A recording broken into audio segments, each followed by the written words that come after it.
Boa tarde, amigos e amigas do Observador Político, ouvintes da FM 93, telespectadores da nossa TV. Primeiro, dizer aqui que talvez alguém percebeu, estou com a boca meio torta, cheia de anestesia aqui, estava no dentista, mas não podia deixar de vir. Bom, ontem, como nós anunciamos, a prefeita fez o lançamento do Mossoró Cidade Junina 2020. E tem algumas novidades, o que se pretende, o que se vai fazer próximo ano, é como o São João mais cultural do Brasil. A prefeitura vai trazer culturas de específicas de cada estado do Nordeste, artistas de cada estado do Nordeste. No dia que for ter, hoje é o dia de Pernambuco, artistas de Pernambuco, Maranhão, enfim, todos os estados nordestinos. E o Pingo da Meio-Dia será no dia 6 de junho, primeiro sábado de junho, e o Boca da Noite será no dia 4 de julho, praticamente 30 dias aí, entre um e outro, mas o Cidade Junina vai ter início em maio, ainda em maio, com a escolha do rei, rainha do milho, com os debates, os fóruns, as atividades paralelas que temos no Mossoró Cidade Junina, e com isso, como nós dissemos ontem, o setor hoteleiro, quem trabalha com o turismo, os receptivos, passam a ter bastante tempo para se organizar para o evento. Quem pretende colocar camarote no Pingo da Meio-Dia ou no restante do evento, já pode inclusive negociar um ponto, já pode procurar alugar. É bom para todo mundo esse anúncio com tanta antecedência. E aí, eu mesmo reclamei várias vezes, critiquei, quando a prefeitura deixou para fazer, por exemplo, a licitação em cima da hora, faltando uma semana praticamente para o evento. E isso é muito ruim. O São João de Campina Grande foi lançado em julho. O Carnaval de Salvador foi lançado em março. É um ano de antecedência que se faz isso. E aqui em Mossoró, a atual gestão que vem devolvendo a alegria do Mossoró Cidade Junina, que estava ficando capenga, e aí está se reestruturando, se recuperando, e pela primeira vez é anunciado com tanta antecedência. Só tem coisa positiva. Mas aí ainda tem quem vai dizer, ainda tem quem diga, não, só anunciou assim porque próximo ano tem eleição. Só fez isso porque está pensando em eleição. Gente, que mentalidade pequena é essa? Pelo amor de Deus. Os grandes eventos são anunciados com muito tempo de antecedência para as pessoas se programarem, para você buscar patrocínio, para vender ingresso, não é o caso do Cidade Junina. Mas vou dar um exemplo, eu sou fã de Andrea Bocelli, vivo sonhando em ir a um show de Andrea Bocelli. Se vocês acessarem o site de Bocelli, vai ter show programado, onde você já pode comprar o ingresso para daqui a um ano ou mais. Então, parabéns à prefeita, ao secretário Eduardo Falcão, da Cultura, por terem organizado isso e lançado com tanta antecedência. Quem trabalha com turismo agradece, quem trabalha com evento agradece, só tem a ganhar, gol de placa, ponto positivo. Boa tarde, amigos e amigas da 93 FM, telespectadores da nossa TV. Laíri Neto, César. Hoje e amanhã, dias 20 e 21, vai acontecer um mutirão Zero Dívida aqui em Mossoró. É uma realização da CDL Mossoró e PROCON do Rio Grande do Norte, que acontece nesta data. A ação visa facilitar a negociação de consumidores que estão em situação de inadimplência com instituições financeiras, operadoras de telefonia, internet, TV a cabo, cartão de crédito e o comércio de modo geral. O cartão de crédito aparece como grande vilão da história, não é? Por motivos óbvios. O atendimento será no horário de 9 às 17 horas na sede da CDL Mossoró, com a equipe do órgão de proteção e defesa do consumidor estadual. Para ser atendido no mutirão, o consumidor deve levar documentos pessoais, RG, CPF, comprovante de residência e a fatura ou comprovante da dívida. A CDL Mossoró está localizada na rua Alfredo Fernandes, 292 Centro.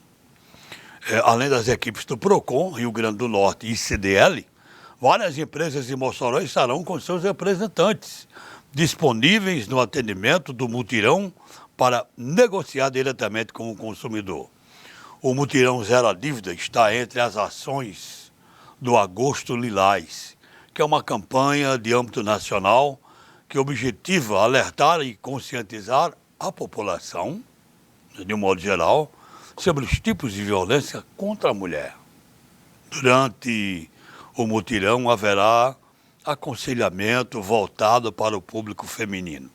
A ação é resultado de uma parceria entre CDL, Mossoró, PROCON RN, a Federação das Câmaras de Dirigentes Logísticos do Rio Grande do Norte e SPC em todo o Brasil. Portanto, hoje e amanhã ali na CDL, Zero Dívida, uma grande oportunidade para tirar aquele peso das costas.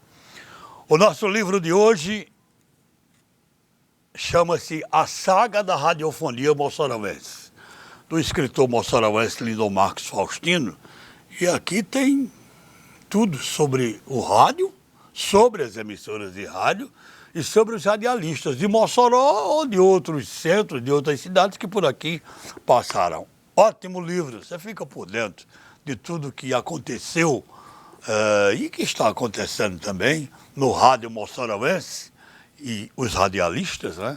A saga da radiofonia moçoroense, uma história repleta que merece que você tome conhecimento. Uma história de muito sucesso, essa que é a verdade. Pode participar pelo nosso WhatsApp, 988686150 e fazer a sua inscrição a partir de agora. César, boa tarde. Boa tarde, Edmundo. Boa tarde, Laíri Neto, amigos do Observador Político. Me chamou a atenção na ideia lançada pela prefeita Rosalba Ciarline para a edição 2020 do Mossoró Cidade Junina, aqui citado na abertura do programa por Laíri Neto, e que a festa do próximo ano, a edição do próximo ano, ela traz o slogan: Eita, o Nordeste está todo aqui. O que é isso? Eu penso que essa talvez tenha sido uma das melhores ideias das últimas edições do Cidade Junina, ou das edições a partir da consolidação desse evento. Por quê? Porque a ideia é trazer os 9 estados nordestinos para dentro de Mossoró. E o cidadão pode questionar, mas como a organização do evento vai conseguir atrair esses estados para dentro de Mossoró, se todos esses estados também têm suas festas juninas? Vai trazer, porque a proposta ela é uma contrapartida. No momento em que o estado, por exemplo, da Paraíba vem para dentro de Mossoró com o São João de Campina Grande, ela traz o turista da Paraíba para prestigiar uma noite, ou curtir uma noite, ou duas, ou um final de semana do Cidade Junina. E em contrapartida, Campina Grande apresenta o seu São João para os moçoroenses, para atrair também os moçoroenses para uma noite no São João de Campina Grande. Então, eu dei uma olhada na ideia. A ideia mostra que cada noite do Cidade Junina terá um estado que será o patrono daquela noite, né? Paraíba, Ceará, Pernambuco, Sergipe, Alagoas, Piauí, Maranhão, Bahia. E naquela noite que o estado é o patrono, o corredor cultural, em todos os seus polos do Cidade Junina, homenageará aquele estado e trará para os moçoroenses as raízes culturais, os costumes e os pontos atrativos daquele estado. É uma grande sacada. Eu já tinha imaginado Mossoró fazer mais ou menos nesse modelo o seu carnaval, nem que seja por uma noite. Muito embora Mossoró não tenha a mesma tradição do carnaval que tem com Cidade Junina, mas se tivesse, eu tinha essa ideia de Mossoró fazer o seu carnaval, que fosse uma noite, na abertura do carnaval, na sexta-feira de carnaval, trazer as cidades da região e até de estados vizinhos, que promovem grandes carnavais, como Aracati, por exemplo, trazia para Mossoró numa noite só, exatamente para essas cidades anunciarem os seus carnavais dentro de uma noite de carnaval de Mossoró. Enfim, era uma ideia que passou por minha cabeça, eu cheguei até a apresentar em algum momento, mas acabou não vingando. Acho que o Cidade Junina retrata bem isso. E como você citou aqui, eu não entendo como é que a oposição, o setor da oposição, utiliza assessores para, num momento importante como esse, tentar fazer uma campanha contra o Cidade Junina. A gente já disse aqui várias vezes e eu vou repetir. O Mossoró Cidade Junina não pertence a Rosalba Ciarline, não pertence a nenhum gestor que já passou pela Prefeitura de Mossoró e não pertencerá aos próximos gestores. O Cidade Junina é dos moçoroenses. Atacar esse evento é atacar os moçoroenses.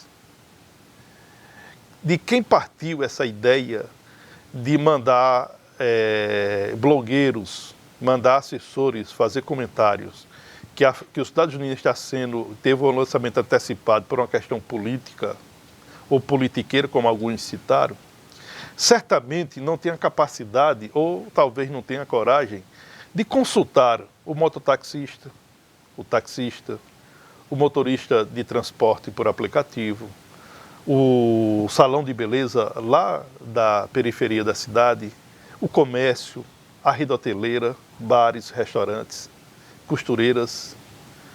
Com certeza não consultou esses profissionais que têm no Cidade Junina talvez a sua maior receita durante o ano. Então atacar o Cidade Junina é atacar a economia de Mossoró, é atacar a cultura de Mossoró, é atacar o povo de Mossoró.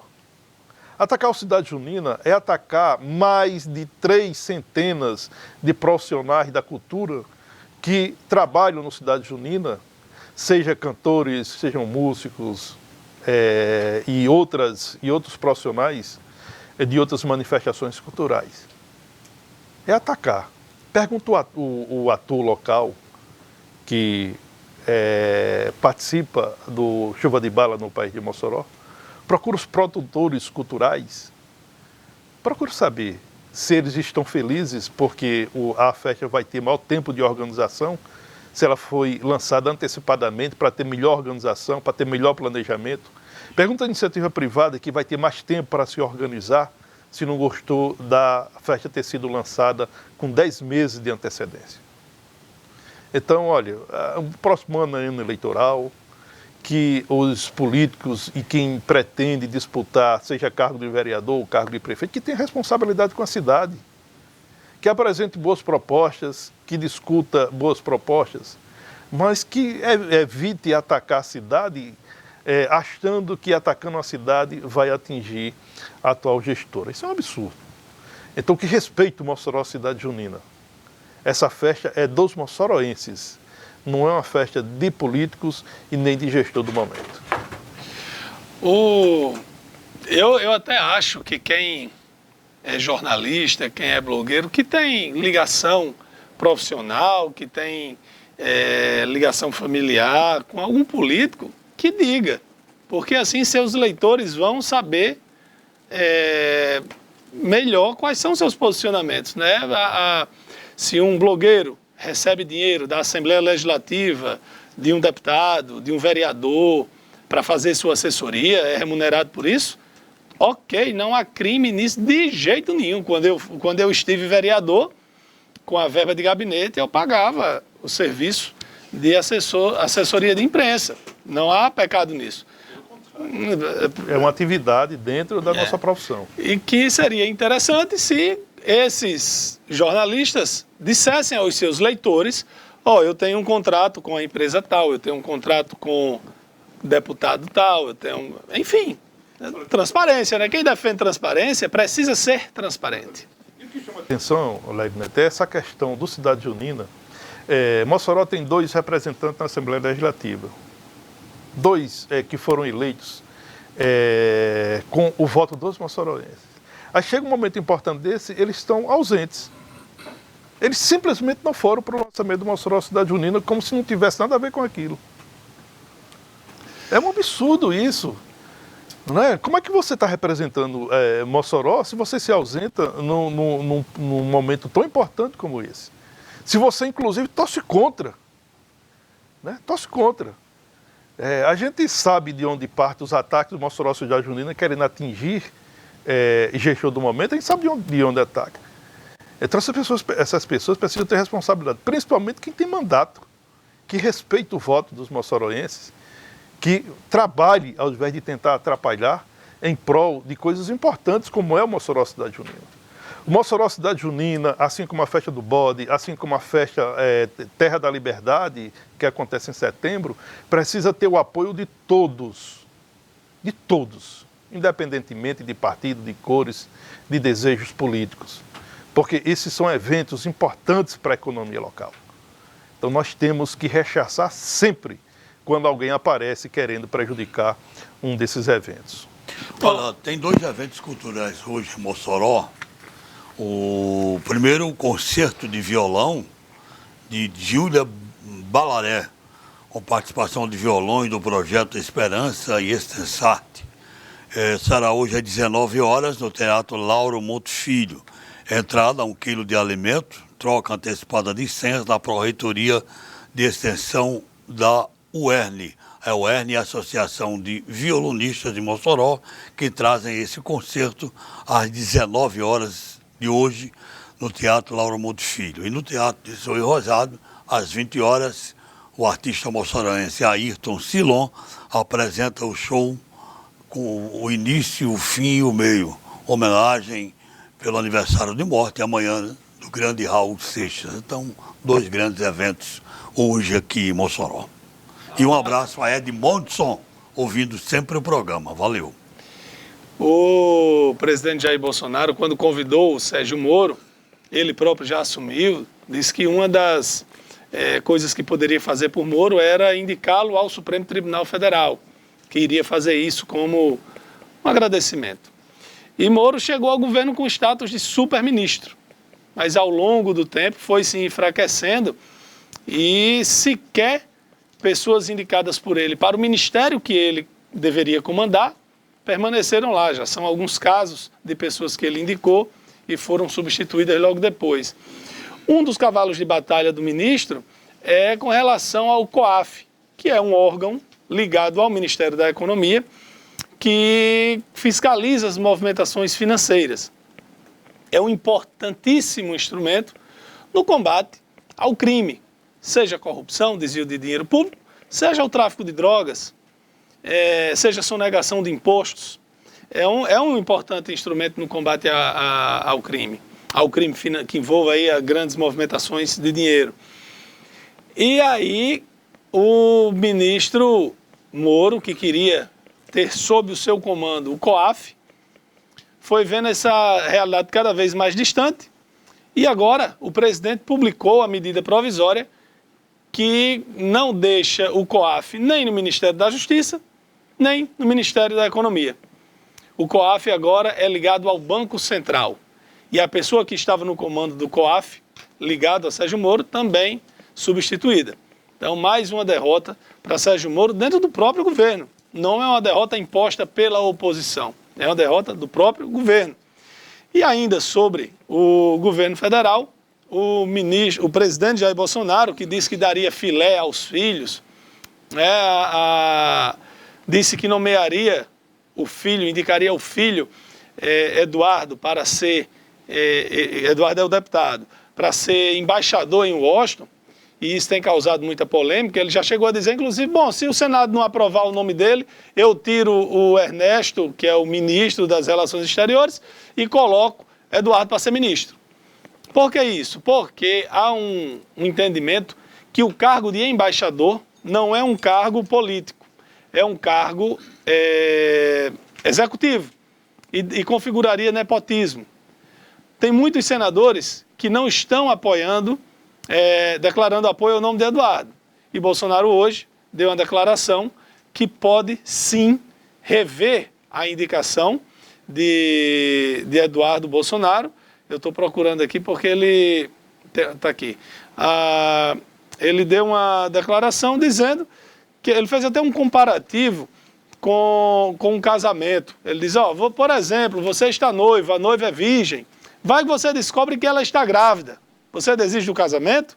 Na política tudo é possível. Eu não quero submeter o meu filho a um fracasso. Acho que ele tem competência. Fecha aspas. Eu não entendi o que é que tem a ver quem está grávida, quem não está, com a indicação do filho para a Embaixada Brasileira nos Estados Unidos. Mas eu acho que ele se referiu aqui ao noivo traído, né? Que acha que é a mulher virgem e a mulher apareceu grávida. Eu não sei quem é que está grávida aqui, se é o filho dele, quem é que foi traído, mas ele está admitindo a possibilidade de não mais indicar o filho para ser ministro. Olha, o Paulo Roberto está perguntando aqui, para você, César, o que é que tem de verdadeiro nesses jatinhos financiados pelo BNDES? Porque tem Luhuc, Cláudia Leite agora apareceu, Vitor e Léo, sei lá quem, um monte de famosos. Veja só, tem algumas coisas esquisitas. Os donos do Banco Itaú pegaram dinheiro emprestado no BNDES para comprar jatinho a juros de 4,5% ao ano. O que é esquisito nisso? O Banco Itaú, salvo engano, é o maior banco brasileiro, Sim. empresta dinheiro aos seus correntistas a 10% ao mês, no cheque especial ou mais. Ou seja, comprar jatinho financiado pelo Banco Itaú é sem futuro. Mas pelo BNDES é bom. Agora, a lista é bem grande. Tem Flávio Rocha, que é aqui do Rio Grande do Norte, dono da Riachuelo. Tem artistas, tem Wesley Batista, tem João Dória, governador de São Paulo. É o primeiro, João Dória, é o primeiro da lista. Mas veja, compra jatinho quem tem muita grana. Pô. Claro. Jatinho é negócio. 70, tem jatinho de 100 milhões. Você não vai encontrar meros desconhecidos, não. Mas como é que esses artistas entram aí? Pessoa jurídica, qualquer pessoa jurídica podia ir lá e comprar. Sim. Você não pode comprar um carro financiado pelo banco? Isso. Você pode comprar um avião financiado. O BNDES é um banco. É um banco.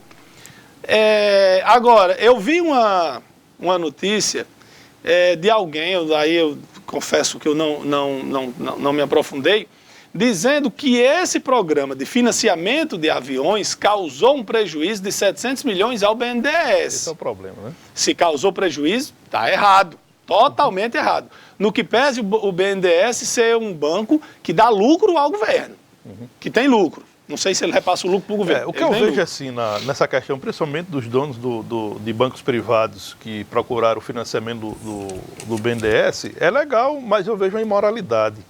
Ora, se eles têm bancos, né, que praticam financiamentos no mercado, por que não através de seus bancos? Né? E por que eu acho que é imoralidade? Porque ele foi buscar uma fonte de recursos públicos. Agora é legal, está dentro da lei. O que tem que se investigar, e aí eu penso que vai ser investigado, é o tamanho desse prejuízo que foi dado, desse rombo. Eu não sei, eu não tenho detalhes em relação a isso, mas certamente, se esse assunto aflorar um pouco mais, nós vamos ter coisas absurdas. Inclusive, já não é sem tempo de a gente ter mais detalhes daquela promessa que o presidente Jair Bolsonaro fez de abrir a caixa preta do BNDES. O que é a caixa preta do BNDES? Nós, brasileiros, estamos aguardando pelas respostas. Até aqui, elas não foram dadas. Os jatinhos financiados tinham juros de 2,5% a 8,7% ao ano. Existe financiamento no Brasil para você comprar máquinas, implementos agrícolas, para você comprar seu carro. O meu carro é financiado, mas é financiado num banco privado. Mas tem linhas de crédito em bancos públicos para frotistas, para empresas. Não, se pode comprar carro, jato é um meio de transporte dos milionários. Eles não vão andar de palio, eles vão andar de jatinho, os caras são milionários. Mas tem que se analisar se houve prejuízo. Facilidades, né? E também assim, César comprou a 5%, Edmundo foi lá porque é amigo do cara, teve 1%. Também, aí tem que se verificar isso tudo. Certo. Mas é esquisito, né? Você bancar um prejuízo de um banco público para a galera ter jatinho. É esquisito, se tiver dado prejuízo mesmo. Eu estou pesquisando aqui, tentando achar, mas não estou localizando. Olha, vamos dar uma ajuda aqui, uma explicação. Aliás, desculpe aqui, deixa eu só dizer aqui. O site antagonista publicou que a área técnica do BNDES calcula em 700 milhões o prejuízo com o programa de financiamento dos jatinhos. É muito vago você dizer, a área técnica disse isso, mas cadê o documento assinado por quem da área técnica, né? Mas está aqui o site O Antagonista dizendo isso. Eu particularmente acho, como cidadão, que o BNDES não deveria financiar jatinhos. Também acho que não. Não vejo qual a utilidade, do ponto de vista econômico do país, o BNDES criar um programa para financiar jatinhos para milionários. Eu não vejo qual o resultado que isso traz para a economia do país. Olha, a Ana Paula está pedindo para dar uma ajuda aqui, que a avó dela, Dona Margarida, assiste o programa, a família toda, e está muito preocupada porque estão falando na extinção do BNB. E ela quer saber onde é que vai receber o aposento. É claro, você já ouviu falar no Não, o que é que tem a ver BNB com aposentadoria? Porque ela recebe o aposento dela no BNB. Olha, me chamou a atenção. Mas a aposentadoria é paga pelo governo. Claro. Em qualquer banco ela vai receber. Se o BNB acabar, ela vai para outro banco. Olha, esse assunto me chamou a atenção porque o deputado Francisco do PT sugeriu uma audiência pública na Assembleia Legislativa para discutir a ameaça de extinção do Banco Nordeste. Eu não li nenhuma notícia nesse sentido. Também não. Mas a gloriosa Assembleia Legislativa, que nada em dinheiro, eu não vi essa notícia. Vai perder seu tempo em realizar uma audiência pública para discutir um tema que não está em pauta. Eu não vi, sinceramente eu não vi. Também não. Para mim, eu fiquei surpreso quando eu li essa notícia de que a Assembleia vai ter uma audiência pública para discutir a extinção do Banco do Nordeste, que não está em pauta. Bom, são coisas de quem não tem o que fazer, sinceramente. Bom, mas, olha, nós já noticiamos aqui que desde do início da atual legislatura na Assembleia Legislativa e da nossa bancada federal, 7 parlamentares já trocaram de partido. Nós noticiamos que os senadores Zenaide Maia e Capitão Stevenson trocaram de partido. Zenaide saiu do PHS para o PROS. Stevenson saiu do Rede para o Podemos. O deputado federal Bendes Leocádio também trocou de partido, saiu do PTC para o PRB. Na Assembleia Legislativa, o PTC, que elegeu 2 deputados estaduais, não tem mais nenhum representante. Eudiane Macedo saiu dessa sigla e foi para o PRB, e o Baldo Fernandes saiu do PTC, foi para o PL, antigo PR. Cristiane Dantas, que foi eleita pelo PPL, agora está no Solidariedade. E Hermano Moraes está saindo do MDB para um partido que ele ainda vai definir qual. Pode ser o PSDB ou pode ser o PDT, que é comandado pelo ex-prefeito de Natal, Carlos Eduardo Alves. Esses 7 parlamentares, eles receberam autorização para trocar de partido sem que seja alcançado pela lei da infidelidade partidária. Agora, o Kleber Fernandes, não é Kleber Fernandes, é Kleber Rodrigues, perdão, que é do Avante, ele recebeu autorização da presidente do Avante do Rio Grande do Norte, a suplente de deputada federal Verusca, né? A Verusca... É a esposa de Albert Dixon? Não. Verusca é a esposa do vereador Ranieri Barbosa, Edson. Né?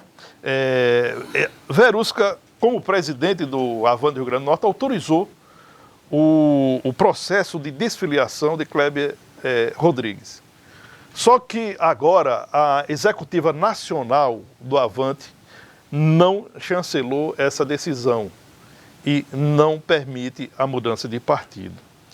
O parlamentar, o Kleber Azevedo, ele que está cumprindo o seu primeiro mandato, ele peticionou a justificação de desfiliação partidária no dia 18 de junho e agora espera o julgamento do Tribunal Regional Eleitoral. O que é que ele alega? Ele alega que não tem mais ambiente para continuar no partido. Ele diz que sofre discriminação dentro dessa sigla, por isso está pedindo para sair.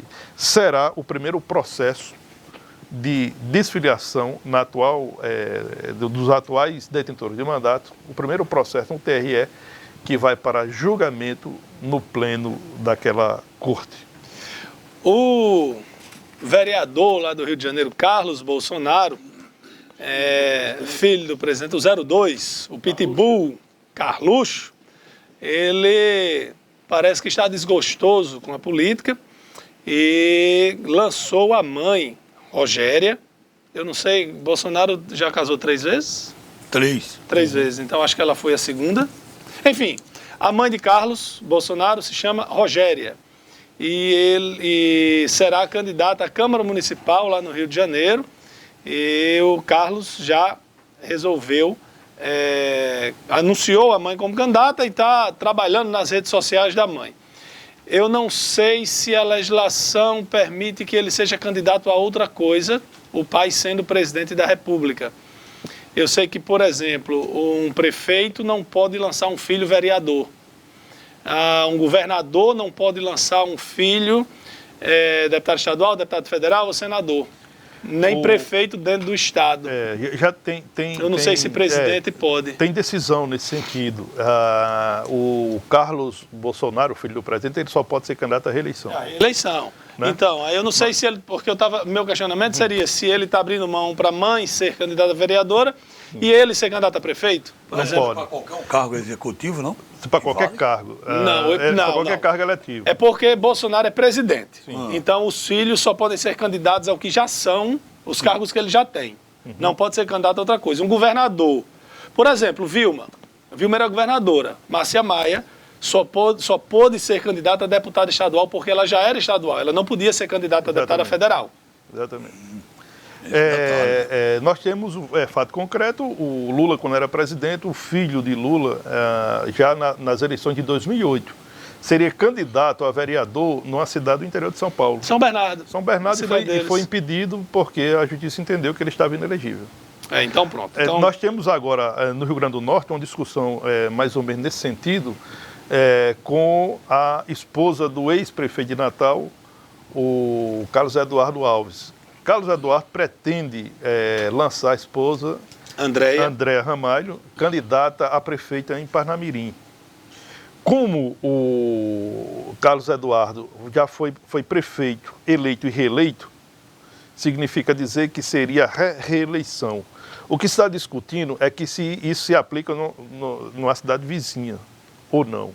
Eu acho que não. Há um entendimento que ela pode ser candidata, um entendimento jurídico, inclusive, e há uma tendência, uma vertente que diz que ela não pode ser candidata.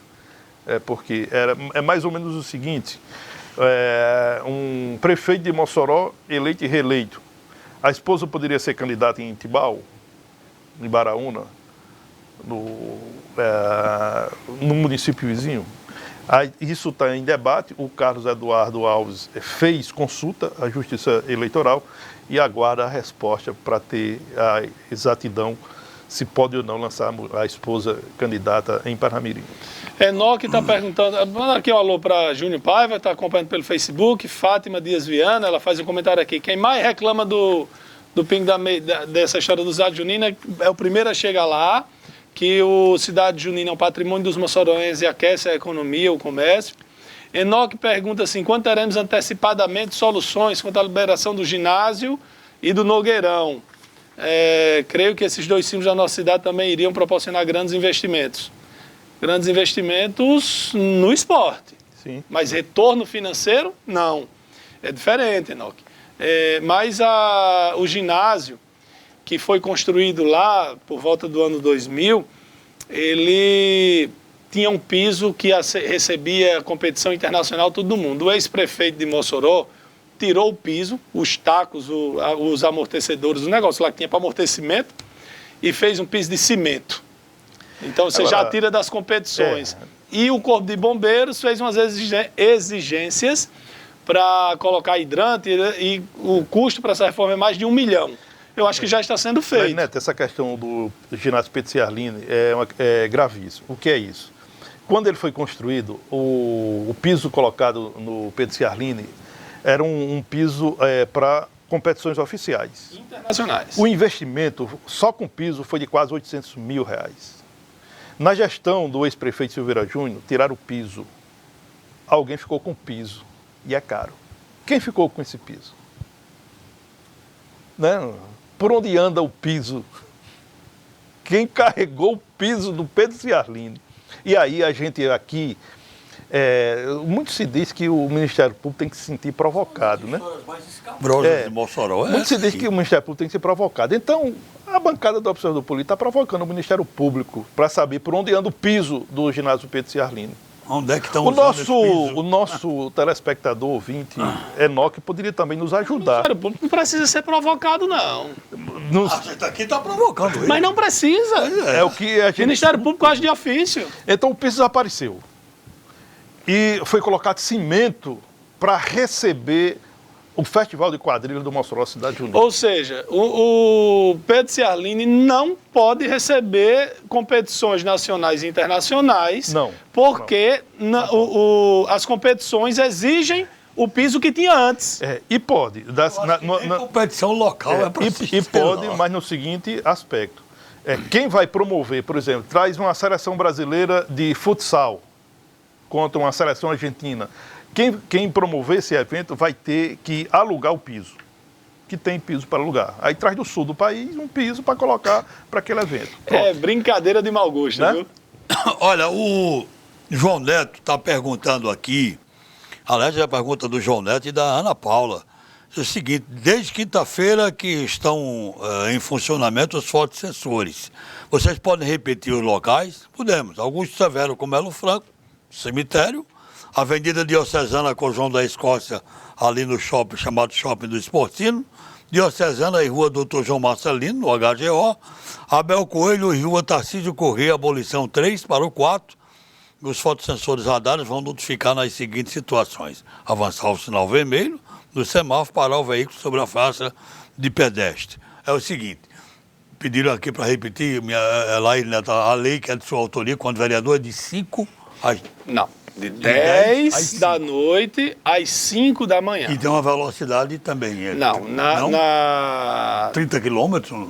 Não, olha, eu posso até conferir, mas se minha memória não estiver falhando, a lei fala em não ser permitido fiscalização eletrônica nas vias municipais entre 22 e 5 da manhã. A informação do secretário de Segurança do Trânsito e da Mobilidade Urbana, o Sócrates Vieira, é que os fotossensores são desativados entre as 22 horas às 5 da manhã. Os fotossensores não funcionam, são desativados. Na que você passar não nesse vai ter período. multa nenhuma.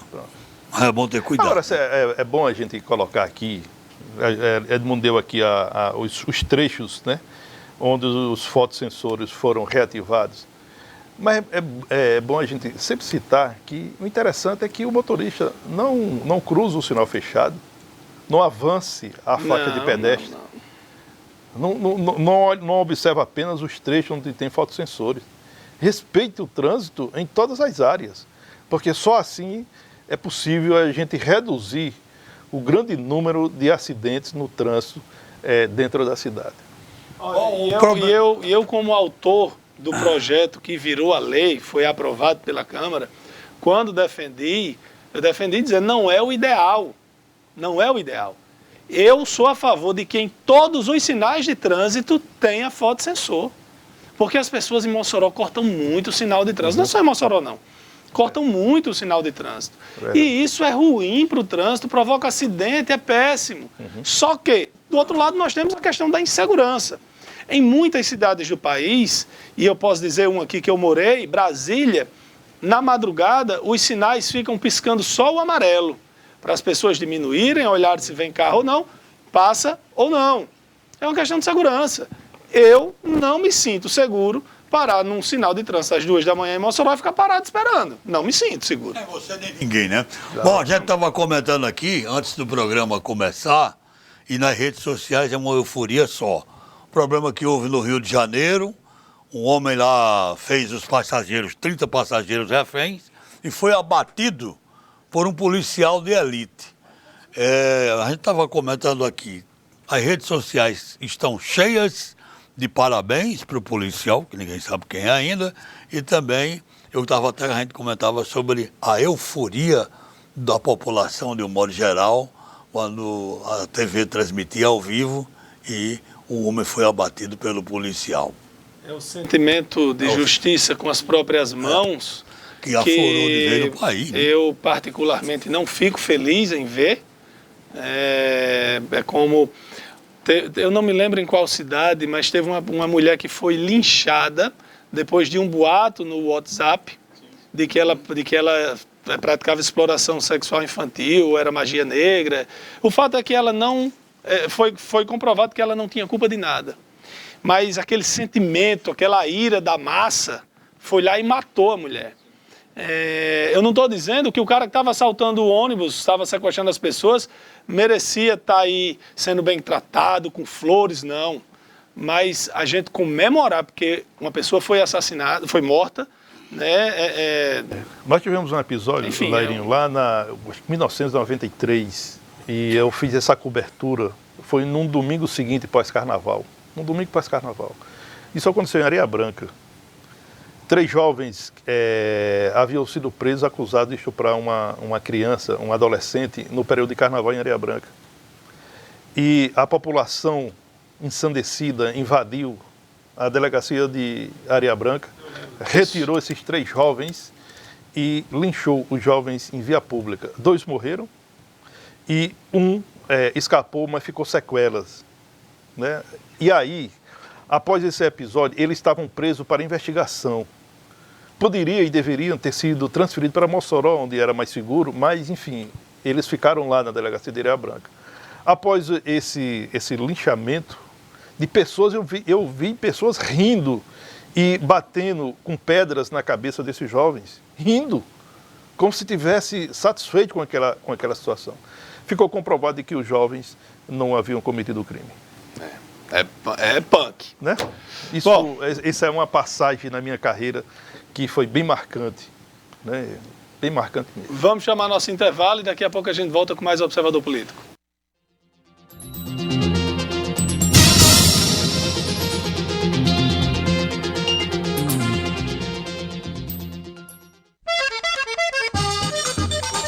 Olha, meu Deus, Lampião, você por aqui? Cabra, não fique aperreado. Não é daqui o supermercado do Precinho? Vim fazer a minha feira. Vou levar um bornó de farinha, 4 de café e muita carne. Oxente, o preço aqui é baixo de verdade. vou encher a carroça.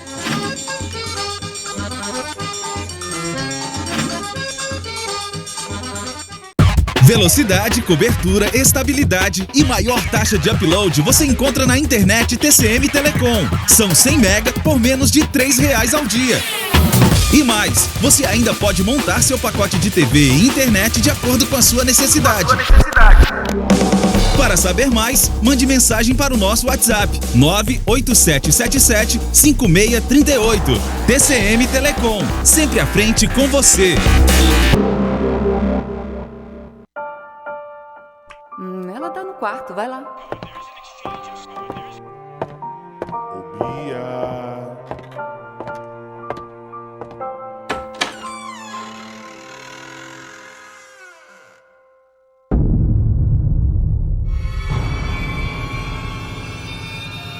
Para algumas crianças, monstros existem e, na maioria dos casos, são pessoas conhecidas. Todos contra o abuso infantil.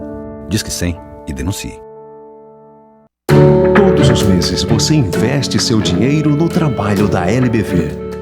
Todos os dias, a LBV diminui o sofrimento de famílias em situação de pobreza. Hoje você tem uma nova oportunidade de fazer o bem. Vamos juntos oferecer proteção a quem enfrenta a fome. Colabore lbv.org/diga sim. Deixe toda a sua família conectada com a BrisaNet. Contratando o combo com TV, internet, telefone fixo, você ganha chips Brisa Móvel para toda a família. Isso mesmo, toda a sua família. Consulte o regulamento no nosso site ou ligue 0800 281 3017. BrisaNet, levando o mundo até você. SAMU 192, boa tarde. Oi, o que aconteceu no acidente aqui na rua? Tem gente ferida. O 192 do SAMU não é para brincadeira. Uma ligação falsa atrapalha nosso trabalho e pode custar a vida de outras pessoas. Não passe trote nem congestione a linha. Só chame o SAMU em caso de emergência mesmo. Fale com seus amigos e o pessoal de casa sobre o uso correto do 192 e seja um defensor da vida junto com o SAMU. Desfrute o sabor da felicidade nos momentos que pedem um gostinho doce ou para os momentos de sabor mais forte, marcante, porque até o dia mais comum se torna especial com o sabor certo. Desfrute Gelateria e Café.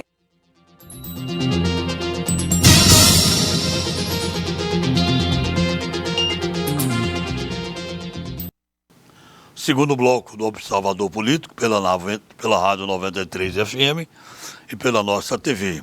Estamos recebendo aqui em nossos estúdios para a entrevista Albert Einstein Guimarães, que é conselheiro estadual de Juventude e secretário nacional de Assuntos Regionais da JPSTB.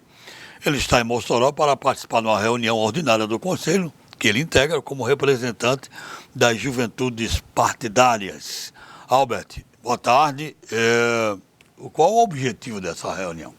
Boa tarde a todos os ouvintes da TV Mossoró, no Observador Político, agradecer desde já a oportunidade. Bem, a reunião ordinária ela acontece todos os meses, né? E aí a Subsecretaria de Juventude, ela optou por interiorizar, né, o Conselho Estadual de Juventude, né, para fomentar a participação e a discussão, né, de forma mais ampla e plural, chamando a sociedade civil para participar da elaboração das políticas públicas de juventude do governo do Estado. Hoje, o PSDB discute a expulsão do ex-senador e atual deputado federal, Aécio Neves, num processo de melhor qualificar os seus quadros, né, ou apresentar um quadro diferente, uma vez que Aécio Neves tem sido notícia mais recentemente, que merecia muito mais página policial do que página política. Ao mesmo tempo, o PSDB está recebendo Alexandre Frota. Até onde o PSDB entende que Alexandre Frota pode qualificar os seus quadros? Então, esse é um debate muito novo, mas a questão do Alexandre Frota, né, a questão do Aécio Neves já é um debate mais antigo, mas trazendo para a sua pergunta central. A gente começou a discutir isso institucionalmente, realmente, entre a juventude do PSDB ontem, né, nos reunimos para assistir a entrevista dele juntos e minha opinião pessoal né, enquanto militante, partidário realmente, se eu disser que o Alexandre Frota ele me representa, eu vou estar mentindo, né? Eu não acompanhei a onda Bolsonaro, né, ele foi um crítico ferrenho, né, da candidatura do Geraldo Alckmin à presidência da República. Chamando o PSDB de partido de bandidos. Exatamente. Então, o Alexandre Frota ele não me representa, tenho certeza que ele não representa o grosso da militância da juventude do PSDB. Mas, olha, analisando também de uma forma pragmática, eu acredito que seja uma tentativa, e também observando a entrevista dele ontem no Roda Viva, né, eu acredito que seja uma tentativa, né, dele estar mudando a sua imagem, né. Foi um cara que acabou de chegar no Congresso Nacional, um ambiente hostil, né, para quem não tem experiência, e acredito que ele quer dar uma roupagem de político tradicional. Nessa aí dos outsiders, né, da ideia das redes sociais, ele que saiu das redes sociais, e acredito que a aproximação dele com o governador João Dória Júnior seja justamente nesse sentido, né, visando uma possível reeleição no pleito de 2022, né, mas puxando para os modos tradicionais, né, as emendas parlamentares, o apoio de prefeitos e etc. Você, como membro da juventude de um partido, você acha que a juventude voltou a ser mais aguerrida com relação à política, independente de você concordar ou não lá do que elas participem, mas você acha que a juventude acordou para a política novamente ou não? A gente tem que tomar muito cuidado, Larinho, com o conceito da nova política, né? O que é a nova política? É uma nova política que nega a política? Eu acredito que não é por aí e não é isso que o PSDB ele defende, né? Nós acreditamos que é necessário rever a nossa representação, o nosso formato representativo institucional também, né? Defendemos o parlamentarismo, temos um debate mais aprofundado com esse enfoque, né? Com um enfoque mais reformista. Você fez aí um antagonismo, né? Por mais que você não acredite, por mais que você não concorde com tudo que a juventude pensa. Com o lado que claro. A juventude ela é plural, né? E o nosso posicionamento hoje é um posicionamento a favor do Brasil, um posicionamento reformista realmente e com responsabilidade. E a gente tem que tomar muito cuidado com esse conceito de nova política, como eu falei. Na conjuntura nacional, como o PSDB está vendo, analisando o governo Bolsonaro? Bem, ficou claro, né, que o PSDB ele continua pautando, né, a agenda política do nosso país. O protagonismo das reformas que estão sendo empreitadas aí estão nas mãos do PSDB, né? E muito se pergunta, né, por que isso? O PSDB, eu quero deixar bem claro aqui que o PSDB ele não faz parte do governo Bolsonaro, certo? Nós não temos indicações políticas no governo Bolsonaro. O único cargo técnico, né, que é aqui no nosso estado, que é o Rogério Marinho, que foi um anseio do mercado realmente, né, não foi um acordo, não foi um conchavo político entre os quadros do PSDB. O fato de nós termos o relator da reforma da Previdência no Senado agora, que é o Tasso Gereissati, e nós temos o Rogério Marinho, que foi autor do texto da reforma da Previdência, o Samuel Moreira, que é relator da reforma tributária no Senado, isso significa apenas que nós temos os melhores quadros do país, né, que nós sempre tivemos, nós sempre prezamos por essa agenda reformista. Isso desde a época da reforma do Estado, né, que foi empreendida pelo governo do Fernando Henrique Cardoso. Né, então, nós hoje estamos defendendo uma tese radical de centro. O problema é que o centro no Brasil ele se confunde com fisiologismo, né? E apesar de eu achar que a população brasileira ela seja de centro, o centro no Brasil é ligado a isso, ao balcão de negócio, à troca de cargos, e não à sensatez, e não ao caminho progressista realmente do desenvolvimento. Trazendo o assunto aqui para o Rio Grande do Norte, e próximo ano é ano de sucessão municipal, né? É um ano importante, onde os eleitores vão eleger seus prefeitos e vereadores. Como é que o PSDB imagina formatar o seu projeto, principalmente para as cidades do porte, como Natal, Mossoró, Parnamirim, que são os maiores colégios eleitorais? Eu acredito que o PSDB ele tem que lançar candidatura própria em todos os colégios eleitorais do Rio Grande do Norte, sobretudo nas cidades polos. Ontem, quando eu estive no Ceará, e algo que eu observei...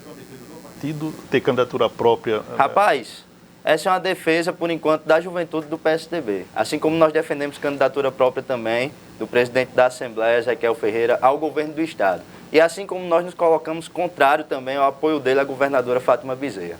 O PSDB no Rio Grande do Norte está grande, mas ele não tem identidade. Ele não tem atuação parlamentar programática, coesa. Ontem nós estivemos no estado do Ceará e nós pudemos observar isso. Talvez pelo fato de lá nós já temos uma história, né? Nós já temos governado o estado do Ceará. Mas o PSDB lá é oposição desde que o senador Tasso Gereissati rompeu com o grupo dos Ferreira Gomes, né? E hoje nós temos um grupo lá de 3 parlamentares, uma bancada ínfima, né? Assim, em termos de representatividade, para o quantitativo de deputados que tem a Assembleia Legislativa do Ceará, mas uma bancada coesa, programática, que segue um direcionamento e é oposição e ganha visibilidade por isso, certo?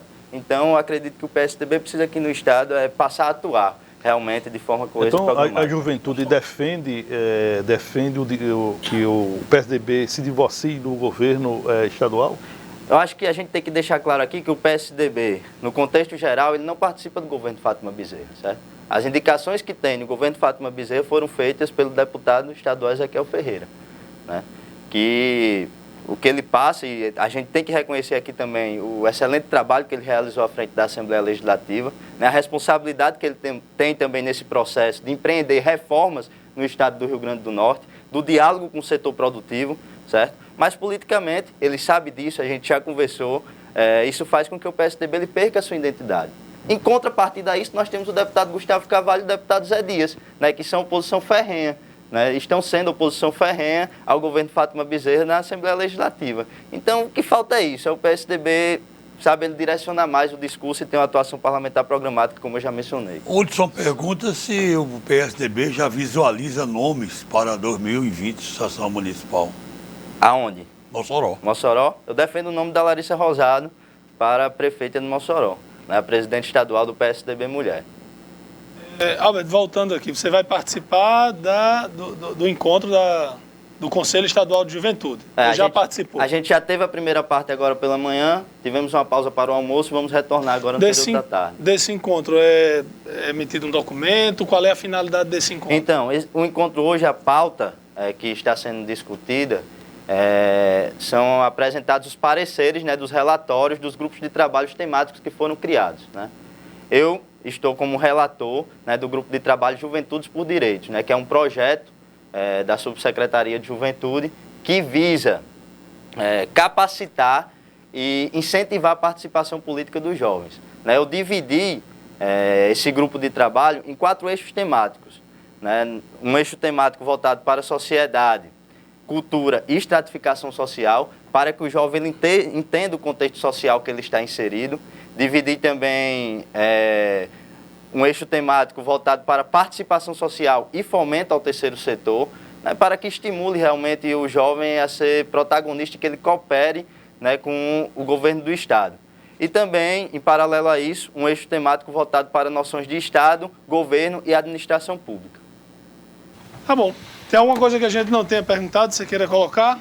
Não, acho que a entrevista ela foi bem sucinta, agradecer mais uma vez a oportunidade e estamos sempre aqui à disposição. Ok, Albert. Obrigado pela entrevista. Fazer aqui o sorteio do livro. A saga da radiofonia Mossoró, interessante. Você está aí, Edmundo, nesse livro? O meu participante perguntou exatamente, disse assim, Edmundo, você está nesse livro? Com certeza. Estou sim, amigo. Edivar Ramalho. Foi um dos primeiros a fazer a inscrição aqui.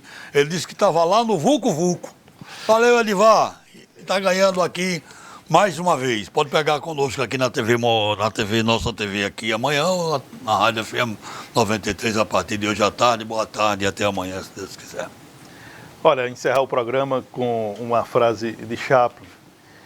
Ele costumava falar que o sol faz um enorme espetáculo ao nascer. E mesmo assim, a maioria de nós continua dormindo. Uma boa tarde a todos e até amanhã. Eu sonho um dia que a gente não vai ver gente comemorando um sendo assassinado. Não é questão de esquerda, de direita, é questão de segurança pública e de vida. Ainda mandaram dizer aqui assim, o tiro foi na perna. Mandar um abraço para a turma da Agrícola Famosa, que mandou aqui a mensagem, mas a internet caiu. E aí eu não tenho como ler agora a mensagem completa, mas valeu pela audiência, obrigado a todos pela audiência, obrigado a Albert pela presença e uma boa tarde e até amanhã, se Deus quiser.